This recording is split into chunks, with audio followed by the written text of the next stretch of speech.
नमस्कार मित्रों, आप सभी का स्वागत है। आज हम बात करेंगे प्रमस्तिष्कीय पक्षाघात, यानी इसको हम सेरेब्रल पाल्सी भी बोलते हैं।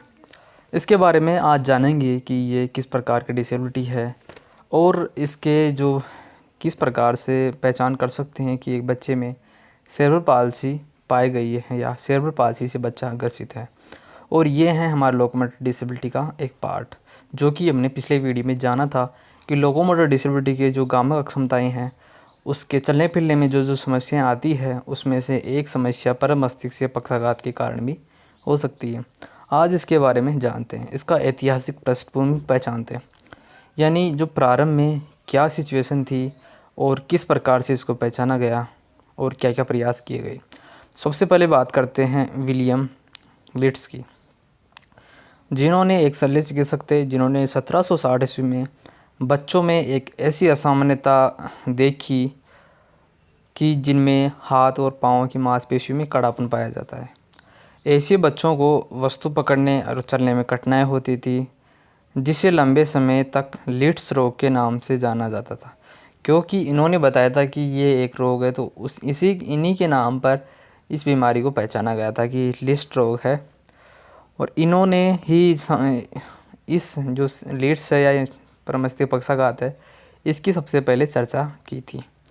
इसके बाद में बात आती है सिगमंड फ्राइड की 1777 ईस्वी में। लिट्स ने इसका कारण जन्म के समय ऑक्सीजन की कमी बताया था, लेकिन 1777 ईस्वी में सिगमंड फ्राइड ने लिट्स से असहमति व्यक्त की और कहा कि इसका कारण भ्रूण का कुप्रभावित विकास है।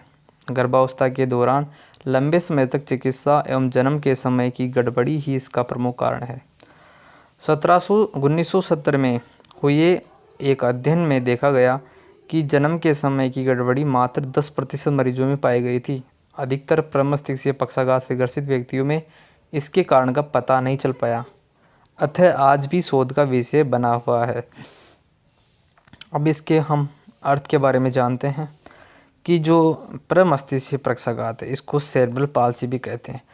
तो इसमें सेरेब्रल है, उसका अर्थ होता है मस्तिष्क के दोनों भाग, यानी जो प्रमस्तिष्क अगला वाला भाग है, इसके जो दोनों भाग है दाएं बाएं, उन दोनों भागों का अर्थ होता है सेरेब्रल पाल्सी, सेरिब्रल।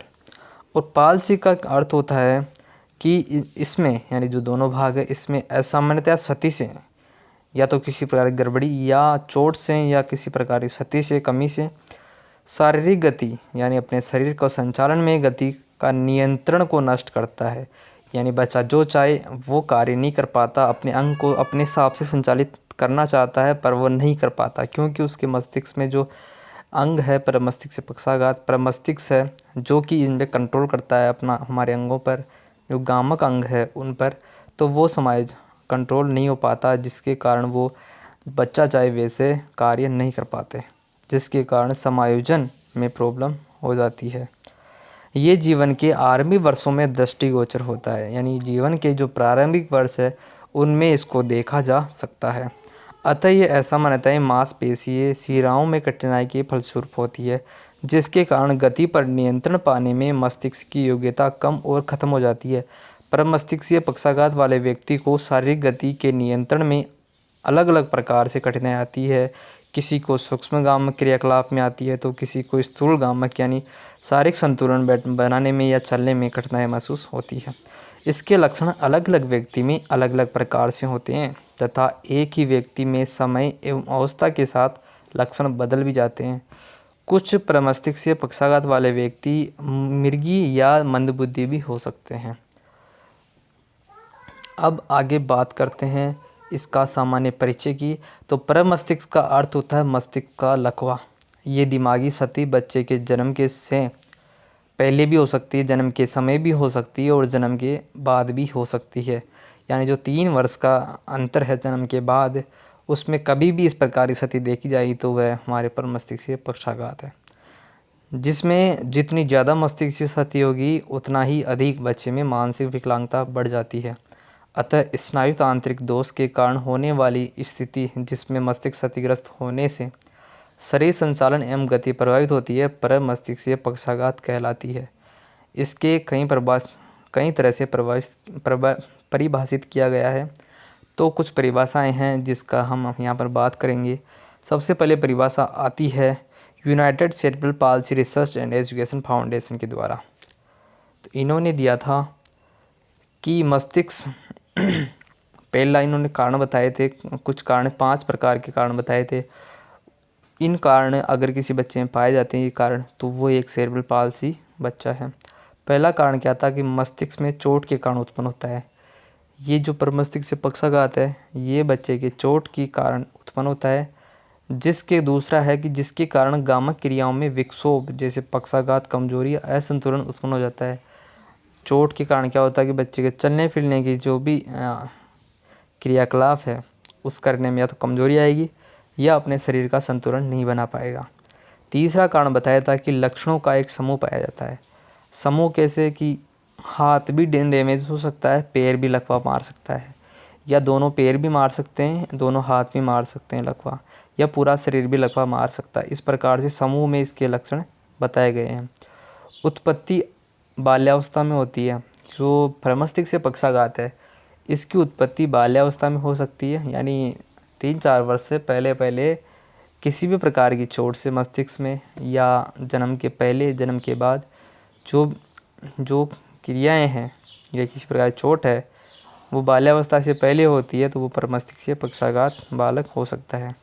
इसमें अधिगम क्षमता यानी लर्निंग डिसेबिलिटी हो सकती है। मनोवैज्ञानिक समस्याएं जैसे कि बिहेवियर प्रॉब्लम हो सकती है। संवेदी विकृति, सेंसरी जो प्रॉब्लम्स है वो भी यहाँ पर हो सकती है। दौरा हो सकता है।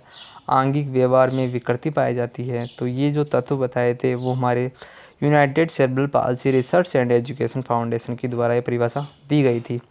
इन तत्वों के अतिरिक्त मस्तिष्क से पक्षाघात अक्रमिक, स्थिर या जैविक चिकित्सा के प्रति दृढ़ होता है।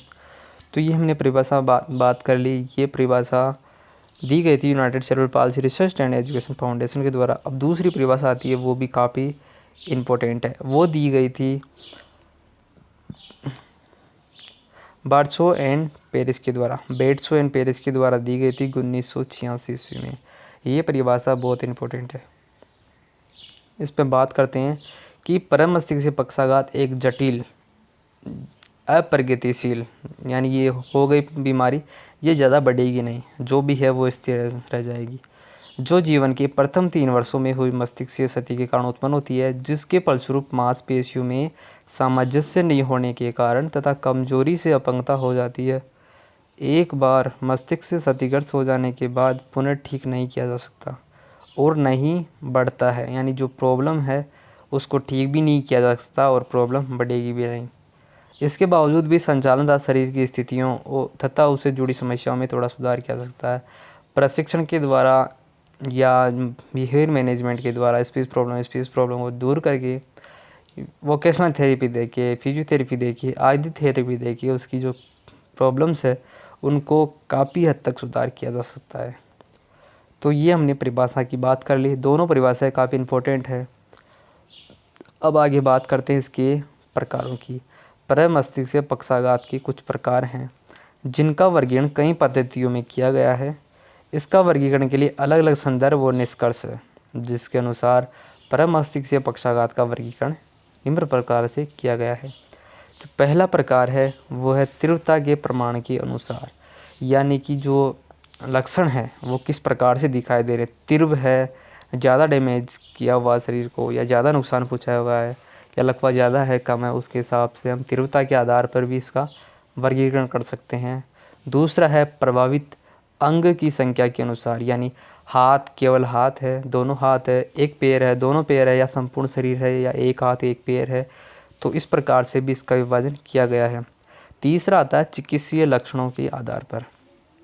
चिकित्सीय लक्षणों के आधार पर जैसे जो चिकित्सा है उसके अनुसार 3-4 प्रकार से इसको डिवाइड किया गया है। तो उसके अनुसार भी इसका जो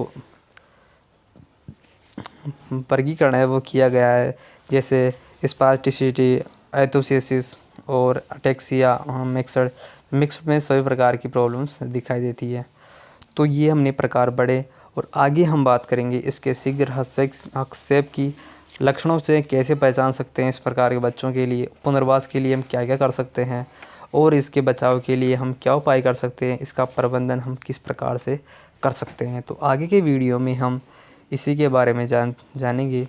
वीडियो देखने के लिए आपका बहुत बहुत धन्यवाद। और ये वीडियो पेरेंट्स के लिए और जो विशेष शिक्षा के से जुड़े हुए हैं या विशेष शिक्षा में डिप्लोमा डिग्री या कुछ अन्य कोर्स कर रहे हैं उनके लिए काफ़ी हेल्पफुल रहेगी। आई होप आपको वीडियो अच्छा लगा होगा। वीडियो अच्छा लगा तो लाइक करें और आपका बहुत बहुत धन्यवाद। Thank you.